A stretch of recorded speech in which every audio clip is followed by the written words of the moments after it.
မင်္ဂလာပါမာကူဗီဒီယိုဖိုင်လေးမှာတော့ 3D rotate command လေးအကြောင်းကိုပြောပြပေးချင်ပါတယ် 3D rotate command ကဘယ်လိုခြေအနေမှာသုံးရမှာလဲဆိုရင် object တွေကိုမတို့ကaxis တစ်ခုပေးပြီးတော့เนาะအဲ့ axis အတိုင်း object တွေကိုလဲပေးရဲ့လဲခြင်းတဲ့အခါမျိုးမှာဒီ 3D rotate command လေးကိုအသုံးပြုပေးပါတယ်အဲ့တော့ဒီမှာဆိုရင်မှာ 2D view ပေါ့เนาะ 2D top view မှာလာပြီးတော့ 3D object တွေဆွဲထားတာကိုမြင်ရမှာပါ 3D object main door ဒီ wall တွေပေါ့နော်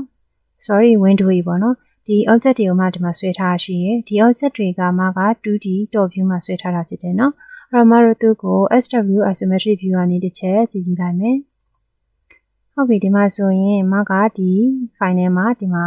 Solidza 1 story ပုံလေးရှိရယ်ဒီပုံလေးမှာဆိုရင်မှတို့ကဒီ wall တွေက z axis အတိုင်းအပေါ်ကိုထောင်ထားတာကိုမြင်ရမှာဖြစ်တယ်အဲ့တော့ဒီပုံလေးတွေကဇွန်နာကပြခဲ့တဲ့ဒီ main door တွေ window တွေက top view မှာဆွဲခဲ့ဖြစ်တဲ့အတွက်ကြောင့်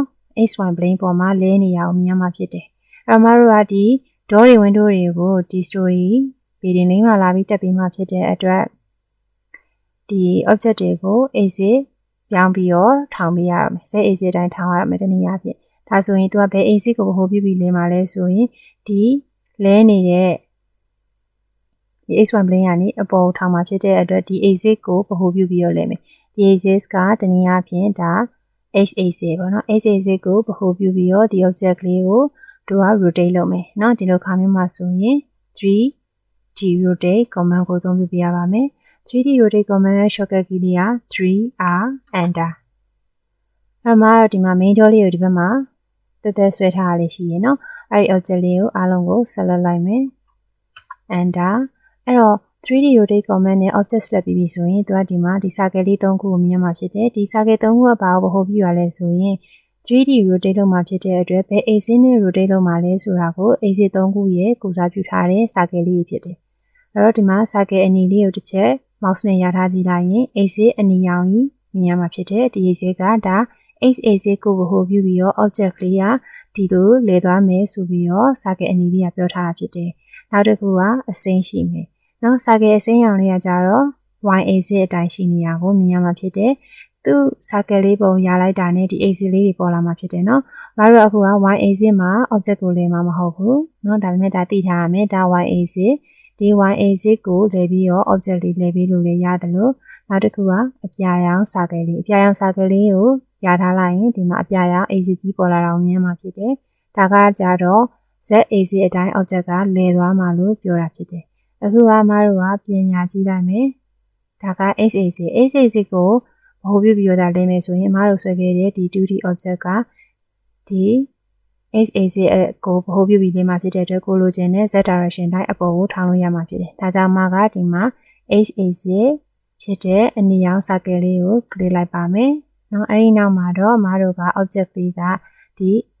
x axis အနီရောင်ကိုဗဟိုပြုပြီးတော့ကိုလဲခြင်းတဲ့ degree အတိုင်းလဲလို့ရမှာဖြစ်တယ်အမဒီမှာ auto mode on ထားဖြစ်တဲ့အတွက်90 degree အပေါ်တက်ထောင်နေတာဖြစ်တယ် auto mode ပြန်ဖြုတ်ကြည့်လိုက်မယ်နော်ဒါဆိုရင်ကိုပေးခြင်းတဲ့ angle အတိုင်းပေးပြီးတော့ x axis လေးကိုဗဟိုပြုပြီးတော့လဲမှာပဲဖြစ်ပါတယ်အဲ့တော့မကအခုက z axis အတိုင်းအပေါ်ကိုအတက်လဲခြင်းတာဖြစ်တဲ့အတွက် degree ရိုက်ထည့်မနေတော့ဘဲနဲ့ auto mode လေး on ထားလိုက်ပါမယ် auto mode on ထားလိုက်ပြီးတော့ဒီ object လေးကဒီ axis အတိုင်းလေးထောင်နေရကိုမြင်ရပြီဆိုရင်အဲ့ခါမှာကိုလိုချင်တဲ့ angle အနေထား90 degree ရောက်နေပြီဆိုရင်အမတို့က click လေးကို direction လေးပြပြီးတော့ click ချလိုက်ပါမယ်ဒါဆိုရင် object လေးက90 degree နဲ့ x axis ကိုဗဟိုပြုပြီးတော့စက်ဝင်ရိုးအတိုင်းအပေါ်ကိုလဲသွားတာကိုမြင်ရမှာဖြစ်ပါတယ်နော်ဒါဆိုရင်ဒီ comment ကနေထွက်လိုက်ပါပြီဒါဆိုရင်ဒီ object လေးက main door လေးကိုမတို့ 3D rotate command လေးကိုအသုံးပြုပြီးတော့ rotate လုပ်လိုက်တာပဲဖြစ်ပါတယ်ဒါဆိုရင်တော့မတို့ z axis အတိုင်း object လေးရသွားပြီဖြစ်တဲ့အတွက်ဒီ building မှာလာပြီးတော့တက်လို့ရသွားပြီပေါ့နော်အဲ့တော့အခုလုပ်ပြသွားတာလေးကတော့ 3D rotate command လေးကိုအသုံးပြုပြီးတော့ 2D object ကို rotate လုပ်ပြခဲ့တာပဲဖြစ်ပါတယ်နားလည်မယ်လို့ထင်ပါတယ်နော်ဒီ 3D rotate command တွေဘယ် command ပဲဖြစ်ဖြစ်ပေါ့ဒီ AutoCAD မှာသုံးပြရတဲ့ command တွေကကိုများများလေ့ကျင့်မယ်ဘောနော်များများလေ့လာမယ်ဒါဆိုရင်တော့ဒီ comment နေနဲ့ရင်းနှီးပြီးတော့ပို့အဆင်ပြေမှာပဲဖြစ်ပါတယ် make more practice လုပ်ပြရမယ်ဖြစ်ပါတယ်ကျေးဇူးတင်ပါတယ်ရှင်